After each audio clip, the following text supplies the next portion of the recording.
The morning sun cast long shadows across the dusty training ground at Camp Pendleton as Staff Sergeant Maria Santos limped toward the medical building. Her right leg, still healing from shrapnel wounds received during her last deployment in Afghanistan, throbbed with each step. The Purple Heart pin to her dress uniform felt heavier than usual as she made her way through the base that had been her home for the past 8 years. Maria had always been different from other Marines. Growing up in East Los Angeles, she learned early that respect wasn't given freely. It had to be earned through blood, sweat, and an unbreakable will. When she enlisted at 18, drill instructors tried to break her spirit during boot camp at Parris Island. They failed. When male Marines questioned her ability to carry her weight in combat zones, she proved them wrong by dragging wounded soldiers to safety under enemy fire. When insurgents targeted her convoy with an improvised explosive device outside Kabul, she kept fighting even with metal fragments buried deep in her leg. Now, 6 months after that explosion changed her life forever, Maria faced a different kind of battle. The doctors had done their best, but her right leg would never be the same. The limp was permanent, they said. Her days as an infantry Marine were over.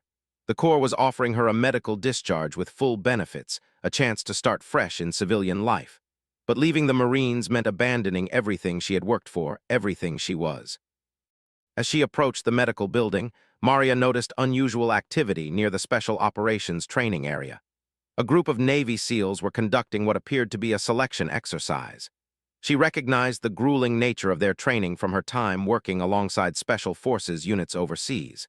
These men represented the pinnacle of military excellence, the elite warriors that every service member respected.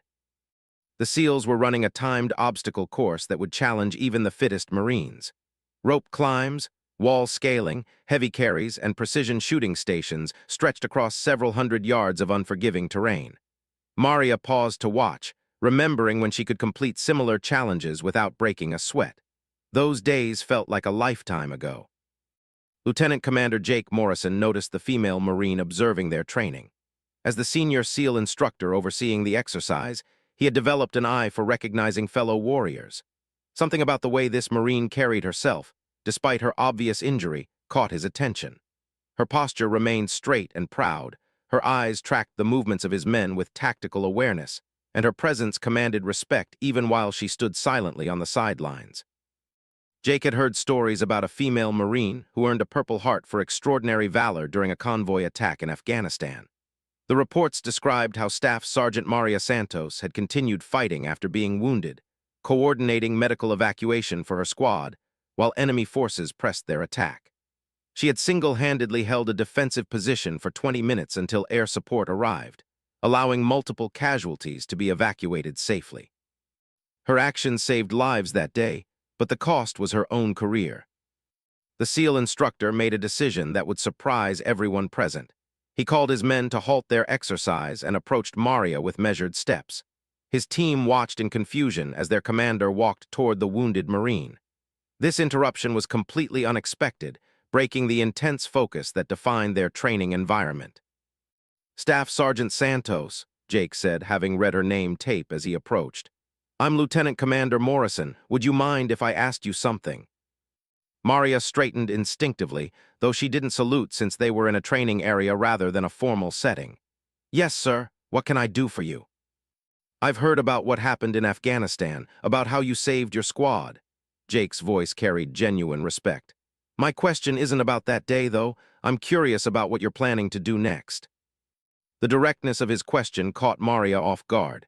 She had expected polite acknowledgement of her service, perhaps a brief conversation about her injuries. Instead, this SEAL commander was asking about her future in a way that suggested he might have something specific in mind. "Honestly, sir, I'm not sure," Maria replied. "The doctors say my infantry days are over. The Corps is offering medical discharge. I guess I'm trying to figure out what a broken Marine does next." Jake studied her carefully. He saw no self-pity in her eyes, no defeat in her stance despite the obvious pain she was experiencing. This was a warrior who had been knocked down but not broken. Her spirit remained intact even though her body bore the scars of battle. "What if I told you that being broken and being finished aren't the same thing?" Jake asked. "What if there was a way for your experience, your tactical knowledge, and your proven courage to continue serving a purpose?" Maria felt something stir inside her chest, a spark of hope she hadn't felt since waking up in the military hospital in Germany. "I'm listening, sir." The other SEALs had stopped their exercise entirely now, gathering at a respectful distance to observe this unexpected interaction. They recognized their commander's tone and body language. Something significant was happening here, something that might change the trajectory of this wounded Marine's life. Jake looked back at his team, then returned his attention to Maria. "We're developing a new training program, advanced tactical instruction for special operations personnel rotating between deployments. It requires someone with real combat experience, someone who understands what it means to lead under fire, someone who knows how to make life-or-death decisions when everything goes wrong." The offer hung in the air like a lifeline thrown to a drowning sailor. Maria felt her heart rate increase as she processed what the SEAL commander was suggesting. This wasn't charity or a token gesture of sympathy. This was an opportunity to continue serving, to remain part of something greater than herself. "You're offering me a chance to train SEALs?" Maria asked, wanting to make sure she understood correctly. "I'm offering you a chance to teach warriors how to survive," Jake replied. "Your limp doesn't matter for this role. Your gender doesn't matter. What matters is that you've proven yourself under the worst possible circumstances. You've demonstrated the kind of tactical thinking and moral courage that can't be taught in a classroom." The weight of the moment pressed down on Maria as she realized this conversation might determine the entire course of her future. Around them, the training ground had fallen completely silent. Even the distant sounds of base activity seemed muted as everyone waited for her response. Maria thought about the explosion that changed everything, about the months of painful rehabilitation, about the nights spent wondering if her service meant anything anymore. She thought about the squad members who went home to their families because she refused to give up that day in Afghanistan. She thought about all the warriors who would benefit from the hard-earned lessons she could share. When she spoke, her voice carried the quiet confidence that had made her a respected leader among Marines. "When do we start, sir?" Jake smiled for the first time since the conversation began. "Report to Building 1247 tomorrow at 800. Bring your tactical knowledge, your experience, and your determination to help make these warriors better than they already are." As Maria turned to leave, she felt something she hadn't experienced in months. Purpose, direction, the knowledge that her service wasn't ending but evolving into something new and important. Her limp seemed less noticeable as she walked away, her shoulders squared and her head held high. Behind her, the SEALs watched in respectful silence until she disappeared from view. Then Lieutenant Commander Morrison called his team together for a conversation that would prepare them for working with someone who had earned her place among warriors through sacrifice and courage, rather than physical prowess alone.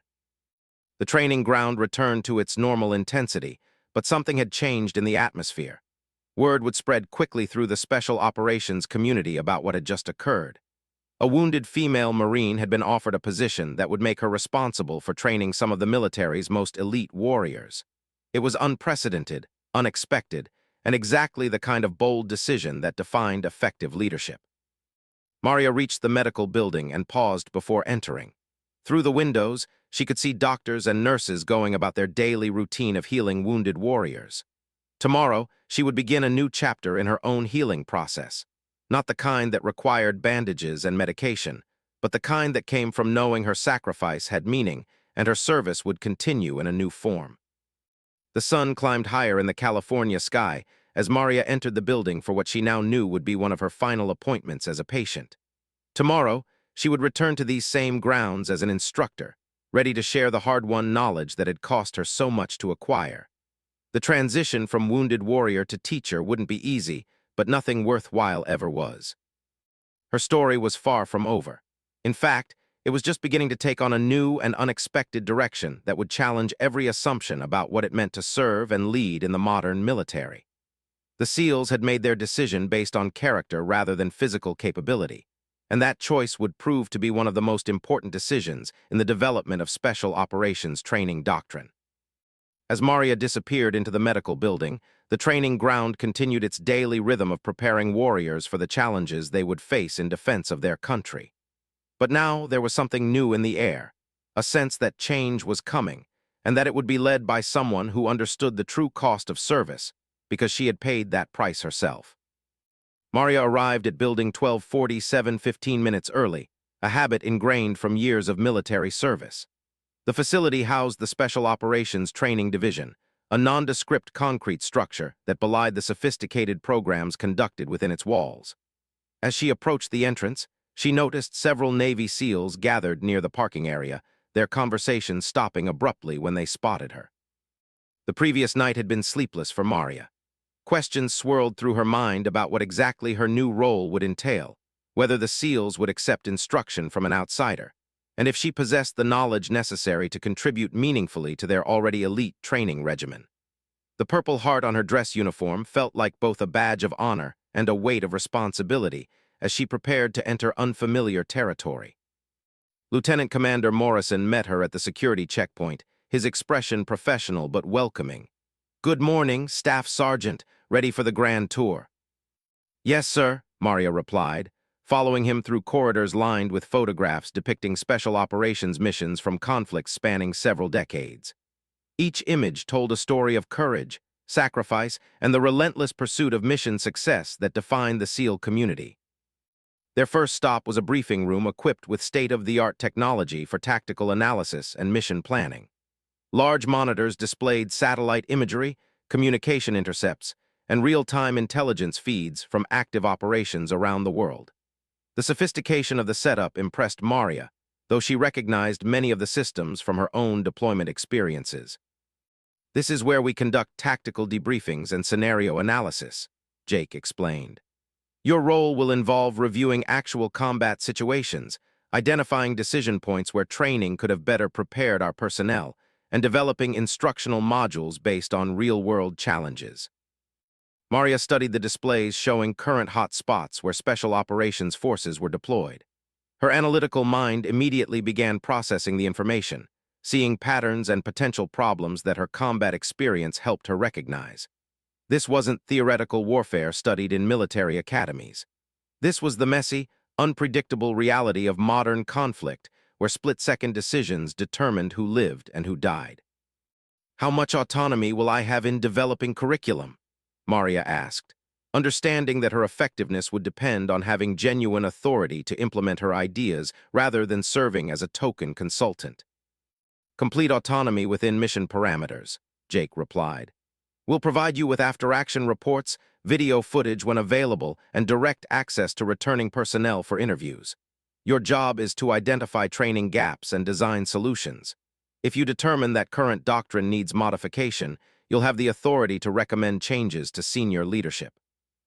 They proceeded to a tactical simulation center where SEALs practiced close-quarters combat, hostage rescue, and direct action missions using sophisticated virtual reality systems. The technology allowed for incredibly realistic training scenarios based on actual locations where special operations forces might be deployed. Maria watched as a team worked through a building clearing exercise, noting both strengths and areas where her infantry experience might offer valuable perspectives. "The challenge we face," Jake continued, "is that our training has become very specialized. Sometimes we lose sight of fundamental tactical principles that apply regardless of mission specifics. Your infantry background provides a broader perspective on battlefield dynamics that could enhance our specialized training." Maria understood immediately what he meant. Special operations forces were incredibly skilled at their particular missions, but their focused training sometimes created blind spots regarding basic combat fundamentals. Her experience leading Marines in conventional warfare situations could help identify those gaps and provide solutions. The next facility they visited housed the physical conditioning and medical training areas. Maria watched as SEALs practiced trauma medicine on realistic mannequins that simulated various combat injuries. The intensity and realism of their training reminded her of the day she was wounded, when quick medical intervention by her squad members had saved her life. "Medical training is one area where your recent experience could be particularly valuable," Jake observed, nodding Maria's focused attention on the medical scenarios. "You've been both the provider and recipient of combat medical care. That dual perspective could help us improve our trauma medicine instruction." Maria nodded, remembering the chaos of that day in Afghanistan when everything went wrong simultaneously. The IED explosion had wounded multiple Marines, and the subsequent firefight had complicated evacuation efforts. Her experience coordinating medical care while under fire had taught her lessons that couldn't be learned from textbooks or training exercises. They entered a large classroom where 30 SEALs sat in neat rows, their attention focused on Maria as she entered with their commander. The moment felt surreal to her.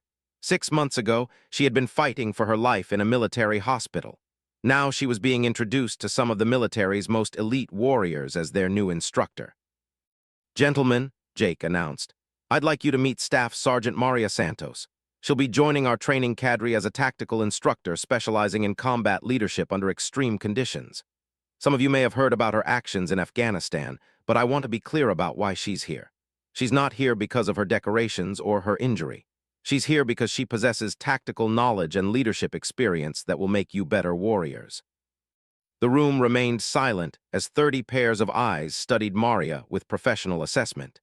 These men were accustomed to being the best at everything they attempted. The idea of receiving instruction from someone outside their community required mental adjustment, regardless of that person's credentials. Maria stepped forward, understanding that this moment would determine her credibility with these elite operators. "I'm not here to tell you how to be SEALs," she began, her voice carrying across the room with quiet authority. "You're already the best at what you do. What I'm here to share is what I learned about leadership when everything goes completely wrong.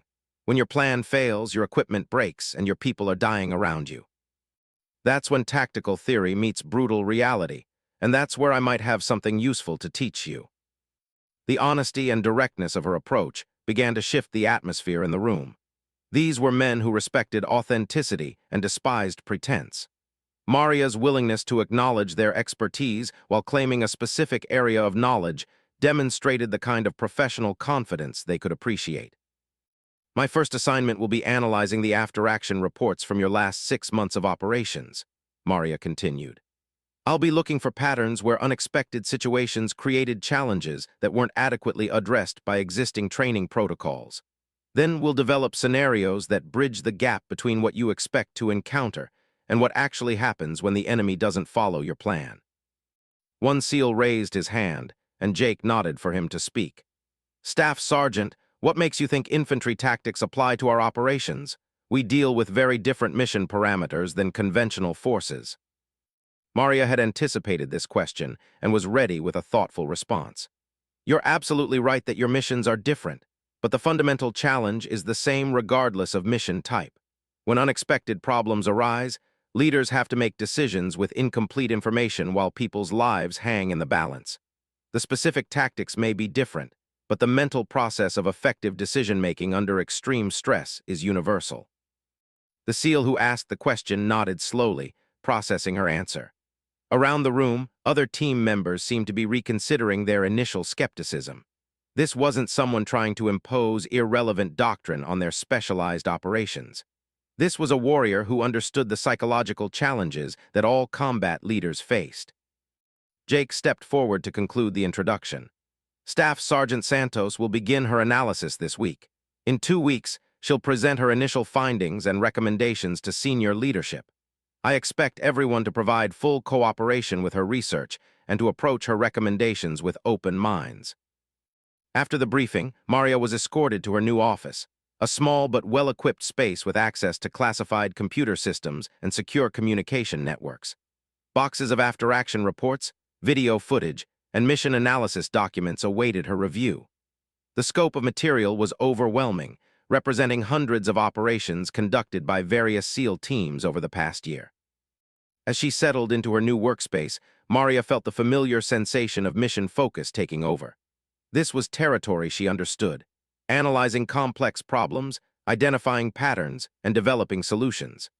The fact that her laboratory was now special operations training rather than Marine infantry tactics didn't change the fundamental analytical process. Her first task was establishing credibility through demonstrated competence rather than relying on her combat record. The SEALs would judge her based on the quality of her analysis and the practicality of her recommendations, not on her decorations or dramatic backstory. That suited Maria perfectly. She had always preferred to be judged by her work rather than her biography. The afternoon passed quickly as Maria immersed herself in the operational reports. Patterns began emerging as she reviewed mission summaries, casualty reports, and lessons learned documentation. The SEALs were incredibly effective at their primary missions, but certain types of unexpected complications appeared repeatedly across different operations and geographic locations. Communication breakdowns during multi-unit operations, medical evacuation challenges in complex terrain, and leadership transitions when senior personnel became casualties were themes that appeared frequently in the after-action reports. These weren't failures of training or competence, but rather gaps where existing protocols hadn't adequately prepared operators for specific types of complications. By the end of her first day, Maria had identified 3 potential areas where her experience might contribute to improved training protocols. The work was intellectually demanding and professionally fulfilling in ways she hadn't experienced since before her injury. For the first time in months, she felt like she was using her military skills for something meaningful rather than simply enduring medical appointments and physical therapy sessions. As she prepared to leave Building 1247, Maria encountered several of the SEALs from the morning briefing. Their body language had shifted subtly from skeptical assessment to cautious interest. Word had apparently spread that the new instructor was approaching her assignment with serious professional focus rather than trying to coast on her combat reputation. "How was your first day, Staff Sergeant?" asked the SEAL who had questioned her during the briefing. "Educational," Maria replied. "You guys have been busier than I realized. The operational tempo is impressive, but it's also creating some interesting training challenges that I think we can address." The SEAL studied her for a moment before nodding approvingly. "Looking forward to seeing what you come up with." As Maria walked to her car, she reflected on the dramatic change in her circumstances over the past 24 hours. Yesterday, she had been a wounded Marine facing an uncertain future. Today, she was a tactical instructor responsible for enhancing the capabilities of the military's most elite warriors. The transformation felt almost surreal, but the weight of responsibility was reassuringly familiar. Her limp remained noticeable as she crossed the parking lot, a permanent reminder of the price she had paid for her experience. But for the first time since her injury, the limp felt like a badge of authenticity rather than a symbol of limitation. She had earned her place in this new role through sacrifice and proven performance, not through accommodation or sympathy. Tomorrow would bring deeper analysis of operational patterns and her first attempts at designing training modifications. The work ahead would be challenging, but Maria felt more energized and purposeful than she had in months. Her military career wasn't ending with medical discharge. Instead, it was evolving into something unexpected but potentially more impactful than anything she had done before. The sun was setting over Camp Pendleton as Maria drove away from Building 1247, already planning her approach to the analytical work that awaited her. Behind her, the SEALs were beginning their evening training cycle, unaware that their new instructor was already developing ideas that would significantly enhance their preparation for the challenges they would face in upcoming deployments. 2 weeks into her new assignment, Maria had immersed herself completely in the analytical work that would define her first major presentation to SEAL leadership. Her office had transformed into a tactical analysis center, with mission maps covering the walls and computer screens displaying complex data correlations that revealed patterns invisible in individual operation reports. The breakthrough came during her 3rd sleepless night reviewing footage from a hostage rescue mission in Syria. The operation had been successful by all standard metrics: hostages rescued, minimal casualties, strategic objectives achieved.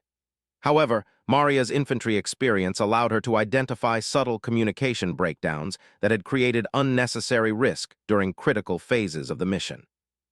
The SEAL teams had performed flawlessly within their assigned roles, but transition points between different elements of the operation had created brief windows of vulnerability that enemy forces could have exploited under different circumstances. The gaps weren't failures of individual performance, but rather systematic issues where training protocols hadn't adequately prepared teams for the complex coordination required during multi-phase operations. Maria's analysis revealed that these coordination challenges appeared in 17 of the 43 operations she had reviewed. The pattern was consistent across different geographic locations, enemy types, and mission objectives. Something fundamental about current training methodology was creating a blind spot that increased risk without providing corresponding tactical advantages. Her solution was elegantly simple, but would require significant changes to established training protocols. Instead of practicing individual mission phases in isolation, teams needed to rehearse complete operational sequences with realistic complications introduced at transition points. The training would be more complex and time-consuming, but it would better prepare operators for the chaotic reality of actual missions. Lieutenant Commander Morrison had scheduled her presentation for Thursday morning before the weekly training board meeting. Senior SEAL leadership from across the West Coast would attend, including officers who had developed many of the current training protocols that Maria was preparing to critique. The professional stakes were considerable, and failure to demonstrate clear value would likely end her involvement with the program. Maria spent the evening before her presentation refining her visual aids and rehearsing her delivery. She had learned during her Marine career that successful briefings required more than accurate analysis. The information had to be presented in ways that allowed senior officers to quickly understand complex issues and visualize practical solutions.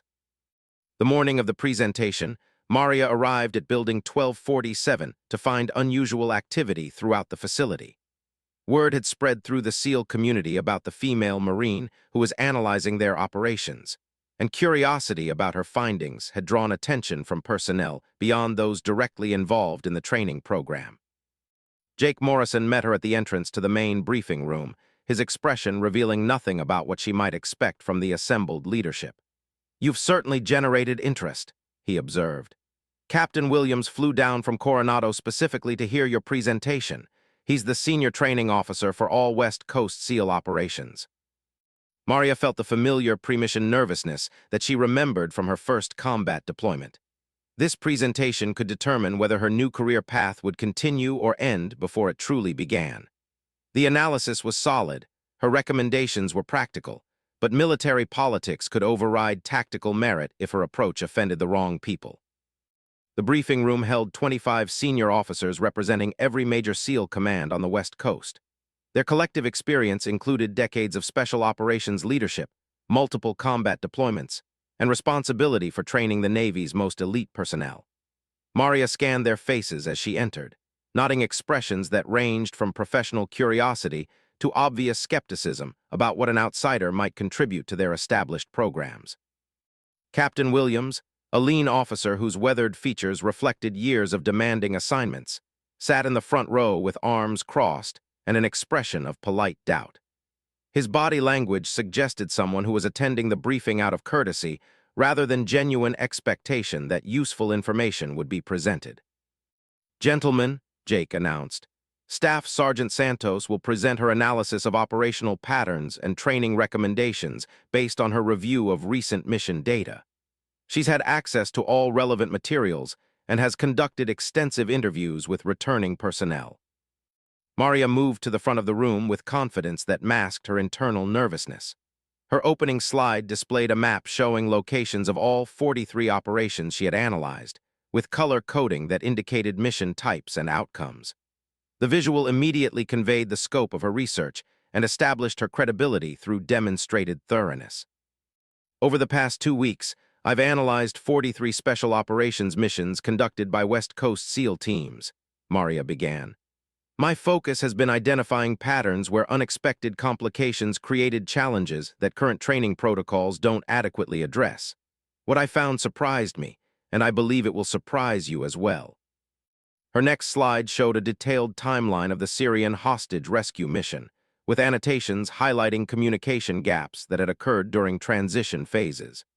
The presentation was technically complex, but presented in language that allowed the senior officers to quickly understand the tactical implications of her analysis. "This mission was successful by every standard metric," Maria continued. "However, examination of communication logs and helmet camera footage reveals systematic coordination challenges that created unnecessary risk during critical transition phases. These challenges weren't unique to this operation. They appeared in 17 of the 43 missions I reviewed." Captain Williams leaned forward slightly, his skeptical expression shifting toward professional interest.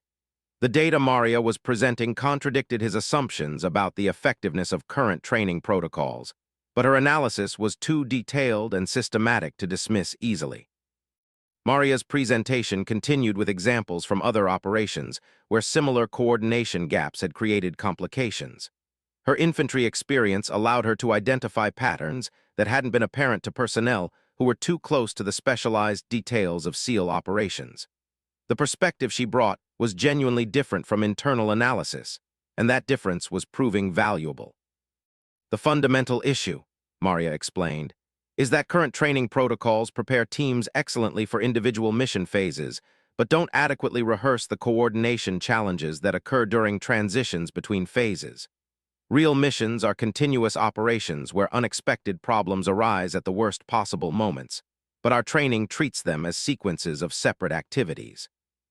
Her recommended solution involved restructuring training exercises to include realistic complications introduced randomly during transition phases. Teams would practice maintaining coordination and adapting their plans when communication systems failed, key personnel became casualties, or enemy forces responded in unexpected ways. The training would be more demanding, but would better prepare operators for actual mission conditions. I'm recommending implementation of what I call chaos injection training, Maria concluded. Instead of practicing perfect execution of planned operations, teams would rehearse maintaining effectiveness when everything starts going wrong simultaneously. This approach proved essential during my own combat experience, and I believe it would significantly enhance SEAL operational capabilities. The room fell silent as Maria finished her presentation. 25 senior officers processed information that challenged fundamental assumptions about training methodology, while simultaneously offering practical solutions that could be implemented without massive resource expenditure. Captain Williams was the first to speak, his tone reflecting grudging professional respect rather than his earlier skepticism. Staff Sergeant, your analysis identifies problems that we've sensed but haven't been able to articulate clearly. The coordination issues you've highlighted explain several operational complications we've experienced but attributed to other factors. Other officers began asking detailed questions about implementation timelines, resource requirements, and integration with existing training schedules. The discussion became increasingly technical as senior leaders explored the practical implications of adopting Maria's recommendations. Lieutenant Commander Morrison watched the interaction with satisfaction. His decision to bring Maria into the program was being validated by the quality of her analysis and the positive reception from senior leadership. This wasn't token inclusion of a wounded female Marine, but rather recognition of genuine tactical expertise that could enhance SEAL capabilities. The questions continued for nearly an hour as officers explored various aspects of Maria's recommendations. Her responses demonstrated deep understanding of both the problems she had identified and the practical challenges of implementing solutions within existing organizational structures. I'm impressed with the thoroughness of your analysis, Captain Williams concluded. We'll need to review resource allocation and training schedules, but I want to move forward with pilot implementation of your chaos injection training concept. When can you have detailed implementation plans ready? Maria felt a surge of professional satisfaction that reminded her of successful mission completions during her infantry career. I can have initial implementation plans ready within 1 week, sir. Full protocol development will require approximately 1 month, assuming access to training facilities and volunteer teams for testing. The meeting concluded with assignments of specific responsibilities for moving Maria's recommendations through the approval process. Senior officers who had entered the briefing with skeptical curiosity were leaving with genuine enthusiasm for implementing innovative training approaches that could enhance operational effectiveness. After the room cleared, Captain Williams approached Maria directly. Staff Sergeant, I want to be honest with you. I came here expecting to sit through a polite presentation that would allow us to say we had considered outside perspectives. What you've presented is genuinely valuable tactical analysis that addresses real problems we've been struggling with. Thank you, sir, Maria replied. I'm grateful for the opportunity to contribute to something this important. This is just the beginning, Captain Williams continued. If your pilot programs prove successful, we'll want to expand implementation across all SEAL training facilities. Your role could evolve into something much larger than what we initially discussed. As Maria returned to her office that afternoon, she reflected on how completely her life had changed over the past month. The wounded Marine who had limped across the training ground 4 weeks ago was now developing training protocols that could enhance the capabilities of the Navy's most elite warriors. The transformation felt almost impossible to believe, but the evidence was undeniable. Her computer screen displayed email confirmations of meetings with training facility commanders, resource allocation specialists, and operational planning officers. The administrative machinery of the Navy was mobilizing to implement her recommendations, a clear indication that senior leadership was serious about adopting her innovations. The physical therapy appointments and medical evaluations that had dominated her schedule for months were being replaced by tactical planning sessions and curriculum development meetings. Her limp remained unchanged, but its significance in defining her identity was diminishing as she established new professional credibility based on intellectual contributions rather than physical capabilities. That evening, Maria called her mother in Los Angeles to share news about her presentation success. The conversation was brief but emotional, as both women recognized how dramatically Maria's prospects had improved since the dark days immediately following her injury. "Mija, I'm so proud of you," her mother said through tears. "You've turned something terrible into something beautiful." Maria understood that her mother was referring to more than just career success. The process of rebuilding her sense of purpose after devastating injury had required internal strength that went beyond professional competence. She had refused to allow her injury to define her limitations, and instead had used her experience to discover new capabilities she never knew she possessed. As she prepared for sleep that night, Maria reviewed the implementation timeline she would present to Captain Williams the following week. The work ahead would be demanding, requiring coordination with multiple commands and adaptation of training protocols that had been in place for years. But she felt energized by the challenge rather than intimidated by its scope. Her journey from wounded Marine to SEAL instructor was far from complete, but the foundation had been established. Senior leadership had endorsed her approach, resources were being allocated to support implementation, and she had demonstrated credibility that would carry her through the inevitable challenges ahead. The transformation was remarkable, but Maria understood that sustainable success would require continued proof of value through practical results rather than impressive presentations. The real test would come when SEAL teams began training with her new protocols and discovered whether her theoretical analysis translated into improved operational effectiveness.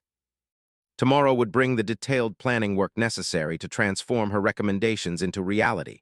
But tonight, Maria allowed herself to feel satisfaction about how far she had traveled from the uncertain days following her medical evaluation. Her military career wasn't ending with medical discharge, but rather evolving into something she never could have imagined when she first enlisted as a teenager in Los Angeles. The first pilot test of Maria's chaos injection training took place on a foggy Tuesday morning at Camp Pendleton's Advanced Tactical Training Facility. 12 SEALs from Team 5 had volunteered to test the new protocols, understanding that their performance would determine whether the innovative approach would be expanded across all West Coast SEAL operations.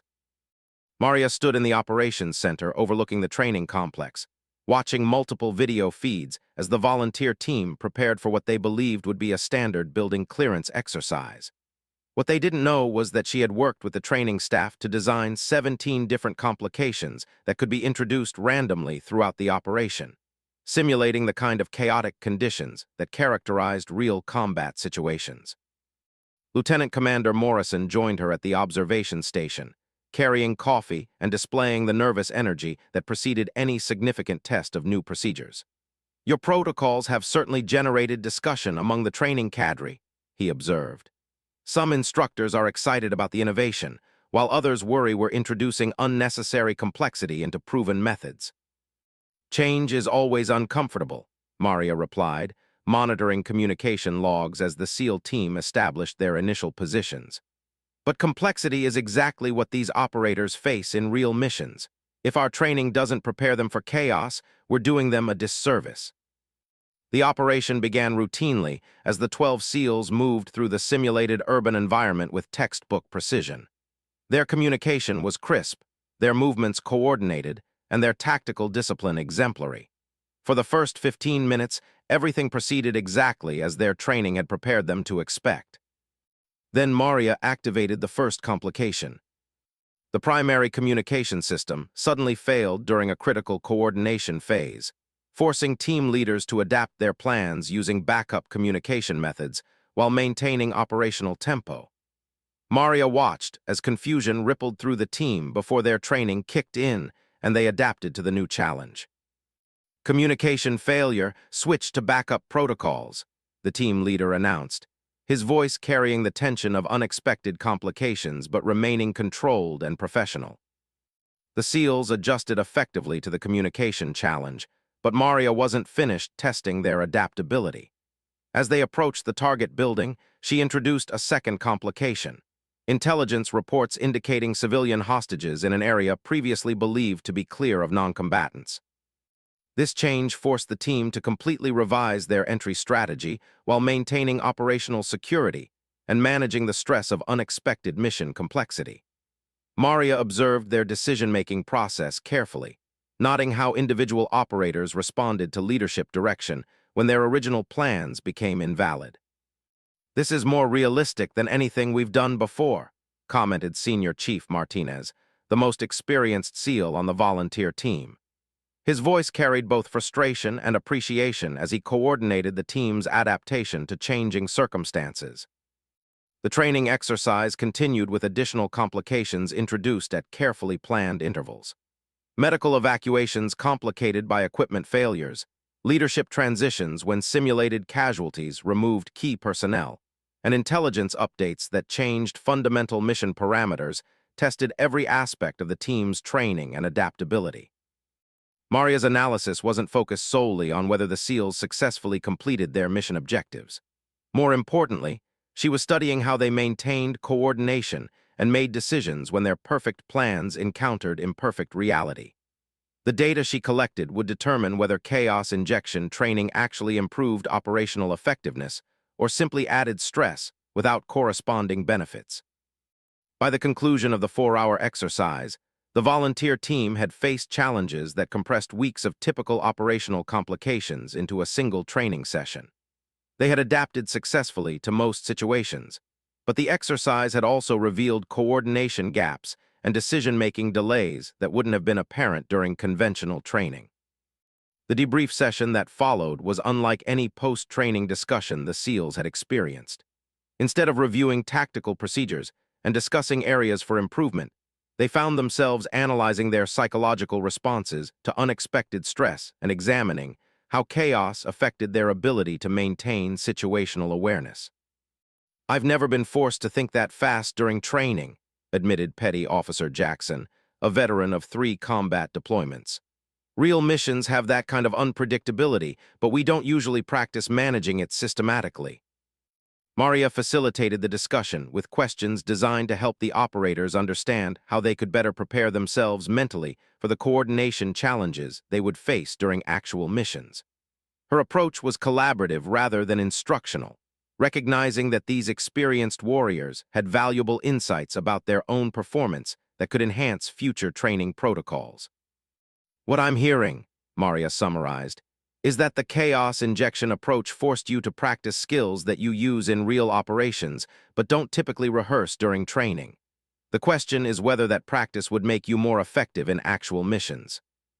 The unanimous response from the 12 volunteers was that the chaotic training had been more valuable preparation for real-world operations than conventional exercises. However, they also acknowledged that the approach was significantly more demanding and would require careful management to avoid overwhelming personnel with excessive stress.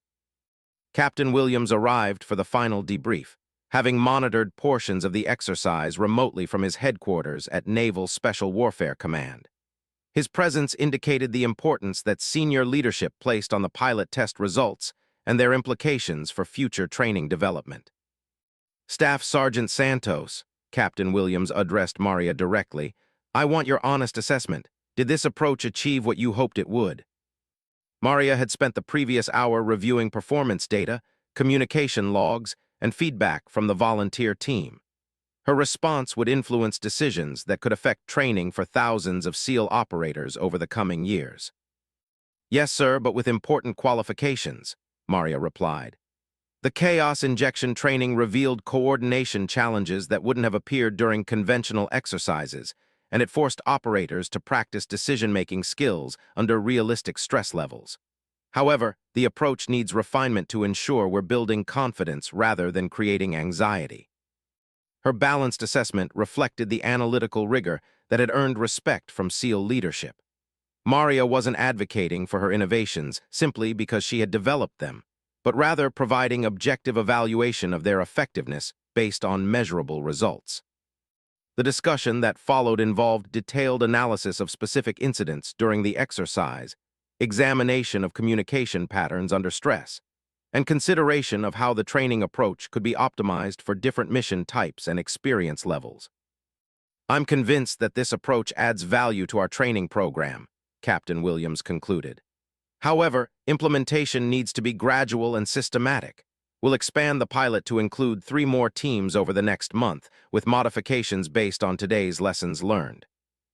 Maria felt professional satisfaction as she watched the senior officers discuss implementation details for her training innovations. 6 weeks ago, she had been facing medical discharge with an uncertain future. Now, she was contributing to the development of training protocols that would enhance the capabilities of elite warriors for years to come. The transformation had required more than adapting to physical limitations from her combat injury. She had needed to discover new ways to contribute her experience and skills while building credibility in an unfamiliar environment. The process had been challenging, but it had also revealed capabilities she never knew she possessed. After the debrief concluded, several of the volunteer SEALs approached Maria to discuss their experiences during the exercise. Their feedback was uniformly positive, but they also offered suggestions for refinements that could improve the training approach. "Staff Sergeant, this is the kind of training we need more of," Senior Chief Martinez told her. "It's challenging in ways that actually prepare us for what we face downrange. Most training exercises are too predictable to be truly useful." The endorsement from experienced operators carried significant weight with Maria. These warriors had nothing to gain by praising training innovations that didn't genuinely enhance their capabilities. Their positive feedback indicated that her approach was addressing real needs rather than solving theoretical problems. That evening, Maria worked late in her office preparing the comprehensive report that would guide expansion of chaos injection training across other SEAL teams. The document needed to capture not only what had worked well during the pilot test, but also areas requiring modification and potential challenges that could arise during broader implementation. Her analysis included recommendations for instructor training, facility modifications, and integration with existing curriculum requirements. The complexity of implementing systematic changes across multiple commands required careful planning and coordination with personnel who had decades of experience with established training methods. As she reviewed video footage from the day's exercise, Maria noticed details that hadn't been apparent during real-time observation. The way individual SEALs responded to unexpected challenges revealed personality traits and leadership qualities that might not emerge during routine training. This insight suggested additional applications for chaos injection training beyond basic tactical preparation. The potential for using controlled chaos to identify natural leaders and develop decision-making skills could benefit personnel selection and advancement decisions throughout the special operations community. Maria made notes about these possibilities for future exploration, recognizing that her role was evolving beyond training development into broader applications of human performance optimization. Her computer screen displayed email messages from training commanders at other facilities who had heard about the pilot test results and wanted information about implementing similar programs. Word was spreading quickly through the SEAL community that innovative training approaches were being developed at Camp Pendleton, and interest was growing rapidly. Maria responded to each inquiry with detailed information while emphasizing that the approach was still being refined and tested. She wanted to ensure that other commands understood both the potential benefits and the implementation challenges before attempting to adopt her protocols. The professional network she was building extended far beyond her original assignment at Camp Pendleton. Senior officers from across the special operations community were beginning to recognize her expertise and seek her input on various training and operational issues. As she prepared to leave the office that night, Maria reflected on how completely her professional identity had evolved since her injury. The wounded Marine who had struggled with questions about her future had become a tactical innovation specialist whose work could influence special operations training for decades. The journey wasn't complete, but the foundation was solid. She had proven her value through practical contributions rather than depending on sympathy for her circumstances. The respect she had earned was based on professional competence, and that credibility would serve as the platform for whatever challenges and opportunities lay ahead. Her limp remained noticeable as she walked to her car, but it no longer felt like a limitation. Instead, it served as a reminder of the experiences that had given her unique insights into leadership under extreme conditions. The price she had paid for those insights was significant, but the value of what she could now contribute to other warriors made that sacrifice meaningful. Tomorrow would bring new challenges as she worked to refine and expand her training innovations. But tonight, Maria felt satisfaction about how far she had traveled from the uncertainty that followed her combat injury. Her military career wasn't ending, but rather transforming into something more impactful than she had ever imagined possible. 8 months after that first encounter on the training ground, Maria stood before an audience of 300 Special Operations personnel at the Special Operations Forces Conference in Tampa, Florida. Her presentation on chaos injection training had been selected as the keynote address for the annual event that brought together elite warriors from all military branches. The transformation from wounded Marine facing medical discharge to internationally recognized tactical training expert felt surreal as Maria prepared to address an audience that included general officers, foreign special forces commanders, and defense contractors responsible for developing military training systems. Her chaos injection training protocols had been successfully implemented across all West Coast SEAL teams, with expansion planned for East Coast operations and potential adoption by other special forces units. The measurable improvements in operational effectiveness had exceeded even Maria's optimistic projections when she first proposed the innovative approach. "Ladies and gentlemen," the conference moderator announced, "please welcome Staff Sergeant Maria Santos, developer of Chaos Injection Training and the recipient of this year's Innovation in Military Training Excellence Award."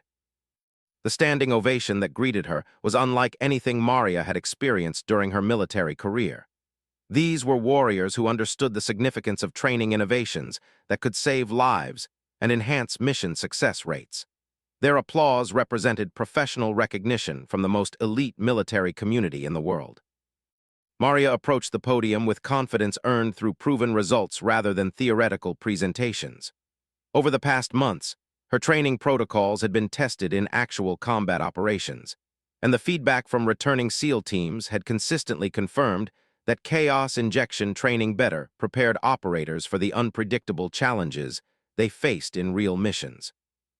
8 months ago, I was a wounded Marine wondering if my military career was over, Maria began, her voice carrying across the auditorium with quiet authority.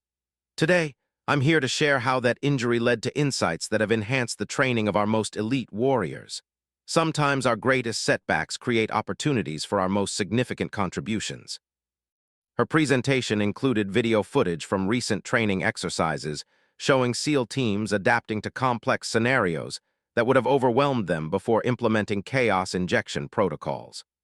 The evidence was compelling and demonstrated measurable improvements in coordination, decision-making speed, and stress management under pressure.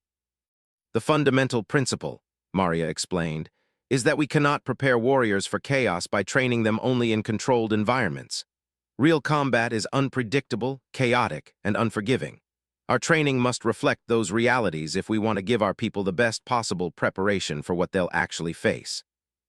The audience included representatives from British SAS, German KSK, French Special Forces, and other international units who were considering adopting variations of Maria's training approach. Her innovations were being recognized not just within American special operations, but across the global Special Forces community. During the question and answer session, a British SAS colonel asked about adapting chaos injection training for different cultural contexts and operational environments. His question reflected the international interest in Maria's work and its potential applications beyond American military training. The core principles are universal, Maria responded. Every Special Forces unit faces the challenge of preparing operators for unpredictable situations. The specific tactics and procedures may vary, but the need to practice maintaining effectiveness under chaotic conditions applies regardless of nationality or mission type. After her presentation, Maria was approached by numerous officers seeking detailed information about implementing chaos injection training within their own units.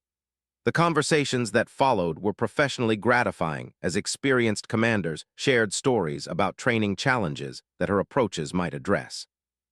Admiral Richardson, commander of Naval Special Warfare Command, joined the group of officers surrounding Maria after her presentation.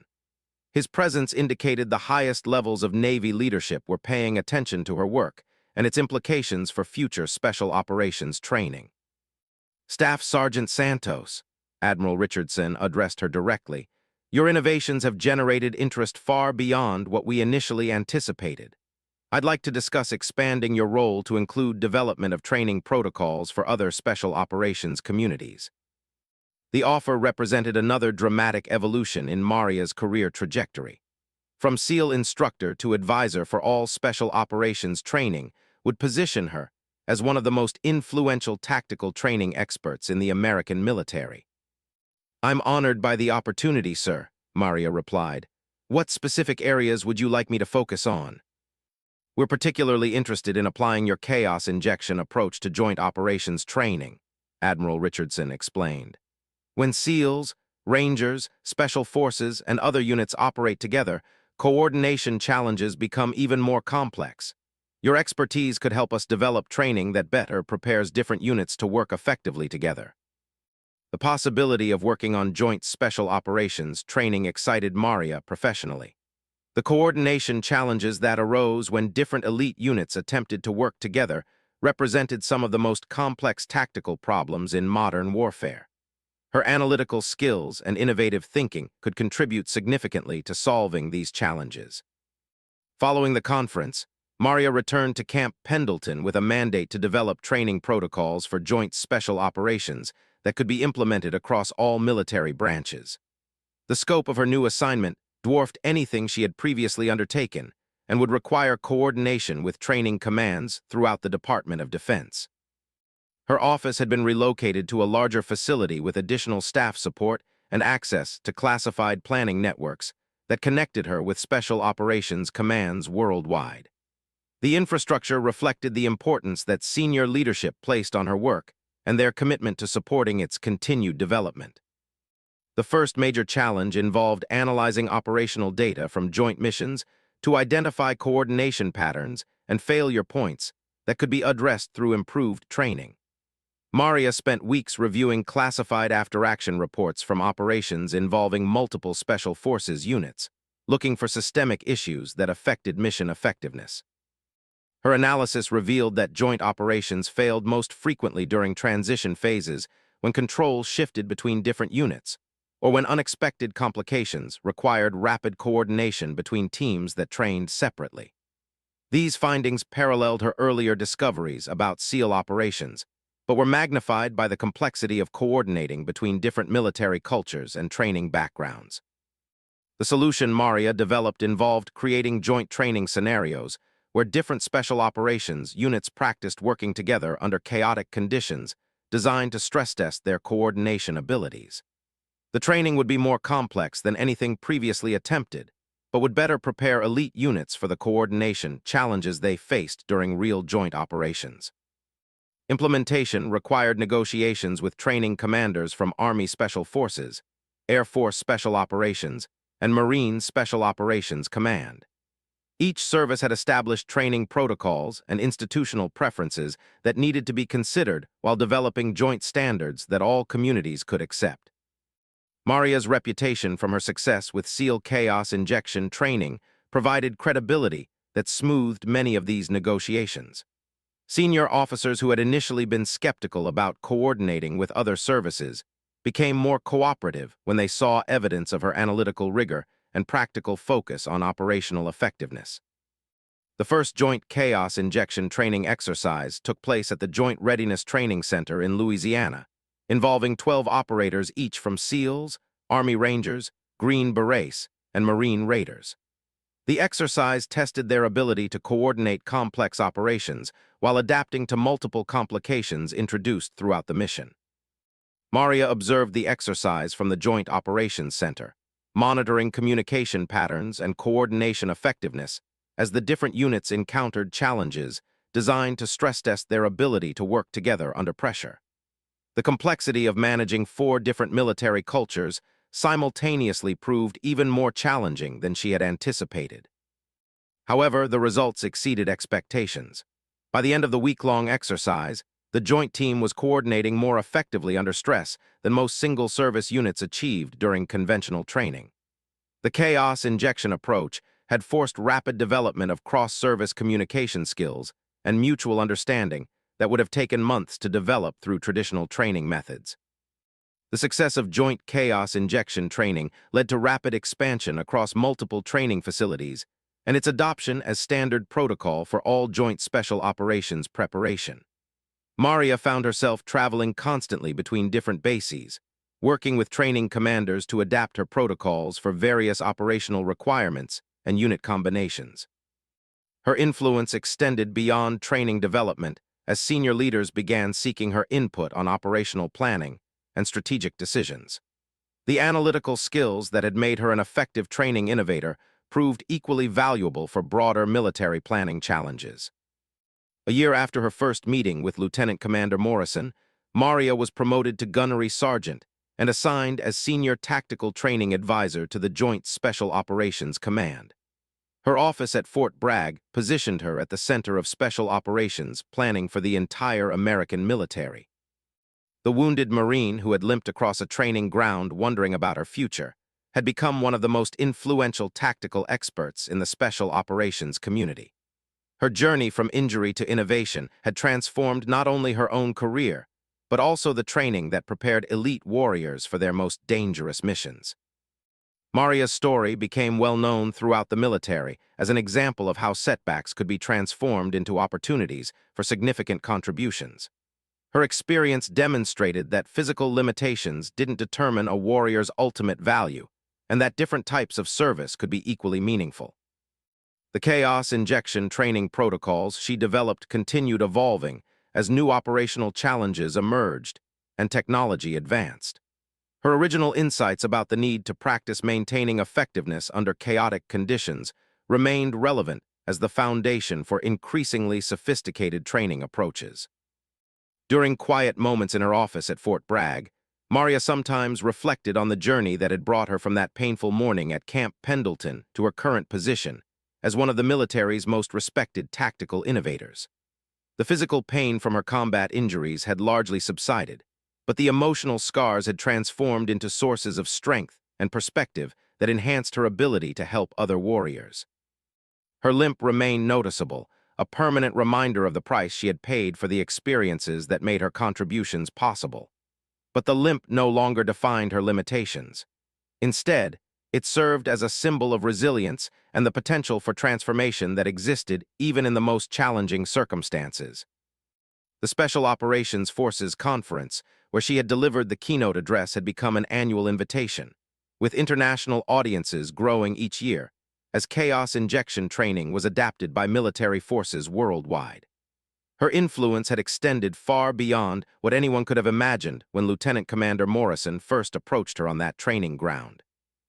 Maria's story continued evolving as new challenges and opportunities emerged, but the foundation was secure. She had proven that a wounded warrior's service could continue in new forms that might be even more impactful than their original military roles. Her example inspired countless other injured personnel to explore how their experience and expertise could contribute to military effectiveness in innovative ways. The transformation was complete, but the mission continued. Each day brought new opportunities to enhance the training that prepared warriors for the challenges they would face in defense of their country. Maria's journey from wounded Marine to elite training expert had become a testament to the potential that existed within every setback, waiting to be discovered by those with the courage and determination to seek new ways to serve.